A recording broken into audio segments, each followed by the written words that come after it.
Diskaya mga boss, aapila, no? Aapila sila. Oh, lisensya. Nagsyam nitong yan. Kasi yung siyam nila na construction company mga bossing, ay ayun, tinanggalan ng lisensya. 'Di ba? Tinanggalan, dinismiss mga bossing. Ngayon sabi ng mga diskaya, iaapila namin yan lahat. Ngayon, tuloy ho tayo dito mga bossing. Puntahan ho natin si Roque. Nako, eto, parang mangiyak-ngiyak na. Kanina pa ho mangiyak-ngiyak yung itsura ni Roque, mga kababayan. Lumuha ako. Ayan. Lumuha na nga daw eh. No? Lumuha ako. Kala ko sumubo eh. Napasubo ako.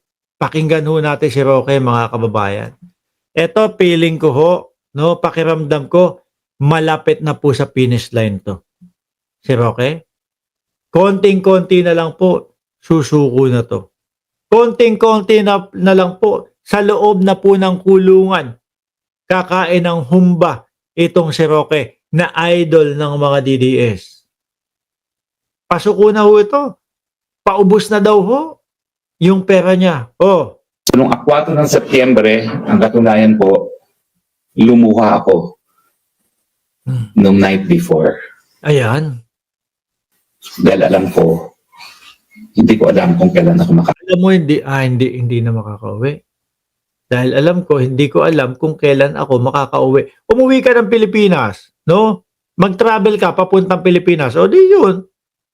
Ikaw din ang may alam kung kailan ka uuwi, kung kailan ka susuko. Kaya lang, hindi sa bahay ninyo ang diretso mo. Malamang ang diretso mo doon sa Bilibid. Malamang ang diretso mo kung saan ipinipiit yung mga tao na may dapat harapin. So, nung 4 ng Setyembre, ang katunayan po, lumuha ako Aba? nung night before. Dahil alam ko, Uy, wag niyo inaaway si Monarch. Ito, pinag-uusapan natin yung idol ni Monarch. hindi ko alam kung kailan ako makakabalik sa aking inang bayan, na paulit-ulit kong iniwan. Pero palagi ko pong dinalikan. Itong nakalipas na taon po, mahirap po ang aking kalagayan. Alam namin. ikaw ba naman magtago eh? Sino ba naman ang hindi hihirap ang buhay sa pagtatago? Di ba mga kababayan? Kasi nga, harapin mo na. Yun din naman ang sabi sa iyo ng dating Pangulong Duterte. Yun ang sabi sa iyo nung kampo ng Vice Presidente. Harapin mo na. Di ba? Umuwi ka na. Ipakita mo na yung dokumento mo na sinasabi na ibinenta mo yung lupa. Na yung pera mo, yung 65 million, laki nun ha. Kasi yung balita ho, i-correct nyo na lang ako doon sa mga numero. Yung balita ho, mga kababayan, is magkano? Parang 2 milyon nagsimula, tapos after 2 to 3 years, 65 million na lang, 65 million na agad. Paubos na yun, okay? Sa bagay ho, mga boss, no? Kapag wala kang income na pumapasok, naku po, kahit 65 million pa yan. Tapos sa ibang bansa mo ginagastos, naku, talagang mauubos at mauubos ho, mga bossing. Well, una po, hindi po tayo nakapagtrabaho. Wow. Nabubuhay po tayo sa counting savings natin na alam naman natin na mauubos na rin. Donate na daw kay Roque. Paubos na daw yung savings. Paubos na daw yung savings ni Roque. Mag-donate na kailangan GCash o kung ano man. No? Magtulong-tulong na daw yung mga DDS. Oy, sino yung mga DDS dito?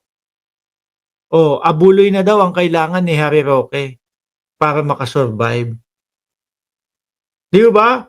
Kaya imbyar na tong baklang ito, kala mo malinis ang pagkatao, hulas na ang pagmumuka. Ayan, yan nga yung nakikita natin, mga boss. Idol yan ng mga DDS, wag kayo. Kaya wag nyong inaapi yan. Isang sulit daw muna bago tayo matapos, sabi ni Marian. Isang sulit daw muna. Sulit! Isang bagsak yung kamao, tapos yung kulay green na heart. Tapos lagyan nyo din ng, basta, Duterte pa din kami. Yun yung wag niyong kakalimutan. Kasi paunti ho sila ng paunti. At tayo lang po ang makakapagpalakas ng loob nila para magpatuloy po sa pagiging utu-uto. Mga boss, ayan, kahit kanina naman ho, mga utu-uto yung mga DDS na yan. Anyway, mga boss, Chipamo, sir, mamayang gabi po, alas 8 ng gabi, naka-live ho tayo, okay? Huwag niyo pong kalimutan, alas 8 ng gabi, naka-live tayo. Ngayon, hayaan muna natin na tumangis si Harry Roque at mag-isip-isip kung kailan siya uuwi ng Pilipinas. Maraming salamat and God bless po sa ating lahat.